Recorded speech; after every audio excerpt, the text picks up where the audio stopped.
So to be completely honest, one of the challenges I've had over the last couple of years with GMT is that I own so much of their catalog already.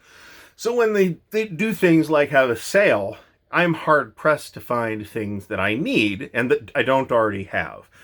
Well, at Origins, while perusing the Enterprise Games booth, I did find something, and I said to myself, you know, I really ought to have a copy of Washington's War. This is a card-driven game by the Herminator himself, Mark Herman. It is the descendant of We the People, which is possibly the most important card-driven war game. And I would really like to have it, and this edition certainly looks nice. So we have obtained a copy of Mark Herman's Washington's War. So let's take a look. Very heavy box. It is in a 2-inch GMT box. I can already hear the whining from me that I will not be able to fit all the stuff back in the box. That is almost a certainty, and I can't seem to get those Dollar Tree trays right now, which would ordinarily, I think that would actually work fine for this game, and that would alleviate the problem, but I can't get them. So let's take a look. This is the 2014 second printing is what it looks like, and it is in a big thick box.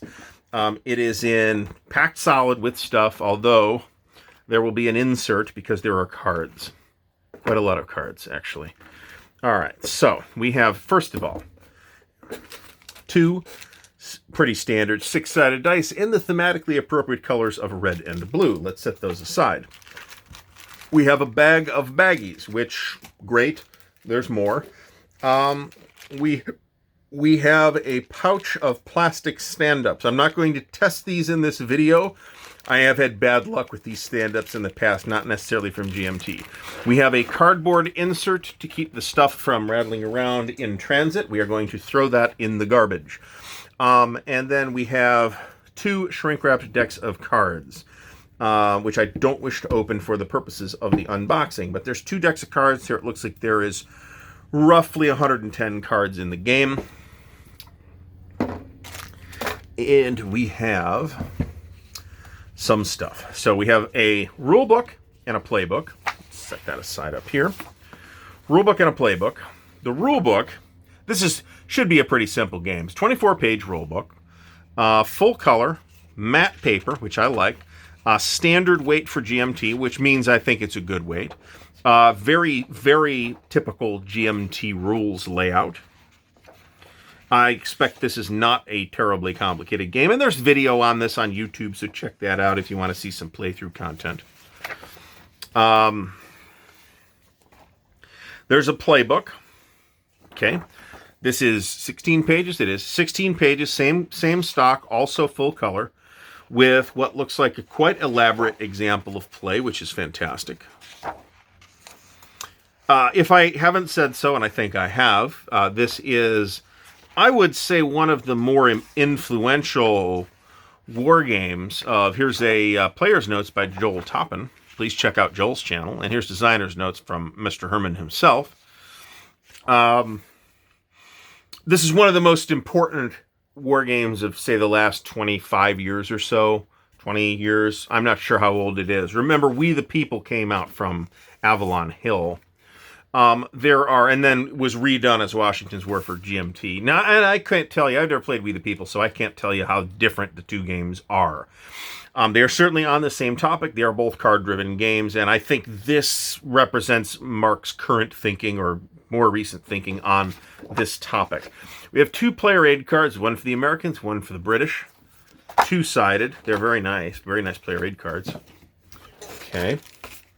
We have 2 counter sheets where we have what look like troops, what look like control markers, and leader markers, which are stand-ups. And I don't know what these are, if these are different control markers or what. Maybe that's possible.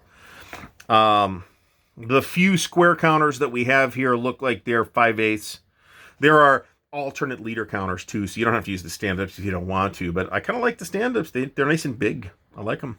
These are on quite thick, more recent GMT brown core stock. Let's pull this up here and bust out the board, the very attractive board. Who did the map art for this board? Map art by Harold Liskey, and Mark Simonich. Okay.